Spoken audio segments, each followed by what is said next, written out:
Ça marche comment? Je vous fais une version très courte. Il y a plusieurs vidéos, etc., qui vous permettent de mieux comprendre. Excusez-moi, on va aller vite. Imaginez un projet qui a 3 phases. De, par exemple, développement produit, avec une première phase de proof of concept de 4 semaines. Et puis suivi d'une phase de développement du prototype de 16 semaines, suivi d'une pré-série de 12 semaines, n'est-ce pas?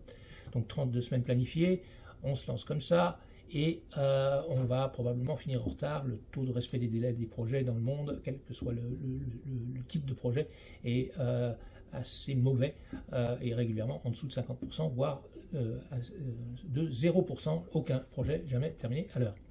Alors, qu'est-ce qui s'est passé? On est allé voir la première personne, on a dit combien de temps ça va vous prendre. Ils se sont engagés à tenir 4 semaines. On a vu la deuxième personne qui s'est engagée à tenir 16 semaines et la troisième engagée en 12 semaines. Okay, puisqu'on leur a demandé de s'engager, ils ont en fin de compte pris une marge de sécurité pour pouvoir tenir leur engagement du fait de l'incertitude dans la durée de la tâche, n'est-ce pas? Ce n'est pas de la mauvaise volonté, c'est qu'ils ne savent pas. Celui qui fait le prototype, il ne sait pas encore à quoi ressemble le produit. Celui qui fait la pré-série non plus, donc il ne sait même pas sur quelle machine ça va passer, etc. Donc il doit deviner, et pour être sûr que son engagement est tenu, il rajoute une marge de sécurité.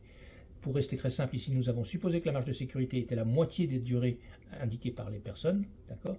Donc, pour 4 semaines de proof of concept, nous avons 2 semaines de travail et 2 semaines de sécurité pour tenir cet engagement. La chaîne critique dit on va, en fin de compte, garder les durées optimistes indiquées ici, et on va prendre les précautions et les mettre dans un buffer collectif mutualisé à la fin. Donc, on garde les durées focalisées de 2 semaines, 8 semaines et 6 semaines, n'est-ce pas? Ça, c'est des durées focalisées, optimistes, avec une probabilité à 50% de terminer à l'heure dans les bonnes conditions. Donc, ce n'est pas du tout un engagement, n'est-ce pas? Et le buffer, lui, est conséquent, de l'ordre de 1/3 de la durée du projet. Voilà, comme on planifie. Quand on planifie de cette manière, on a un planning qui prévoit d'être plus court qu'une approche traditionnelle. Ensuite, on exécute, c'est le deuxième pilier de la chaîne critique. En horizontal, on a le déroulement du projet de son début à sa fin. Et en vertical, donc, on a la consommation du buffer ou du tampon qui est à la fin du projet. Donc ici, on a les 16 semaines sur l'horizontale et les 8 semaines de buffer en la verticale. En exécutant le projet, c'est normal, on consomme le buffer. Après tout, les durées prévues sont très optimistes. Et on surveille la consommation du buffer pour que le rythme de consommation ne soit pas excessif et qu'on termine, si possible, un petit peu en avance, parce que c'est comme ça que, n'est-ce pas, on ne rate pas les avions, on termine un peu en avance le projet d'arriver à la porte d'embarquement, sinon on rate ces avions. C'est pareil avec les projets. Un peu plus, alors là, attachez vos ceintures parce que ça va aller beaucoup trop vite pour bien comprendre, mais il y a plusieurs étapes pour arriver à faire de la planification en chaîne critique. Imaginez ce projet-là que vous voyez ici avec différentes tâches faites par différentes personnes.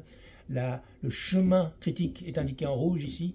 Pierre, Simon, Marion, Céline, Marc et Pierre. Ça, c'est le chemin critique que vous avez peut-être appris à l'université. La chaîne critique dit quoi? On va enlever les durées, les précautions qui sont dans la durée des tâches. Donc, on va supprimer les marges individuelles, ce qui rendra les tâches plus courtes en prévisionnel.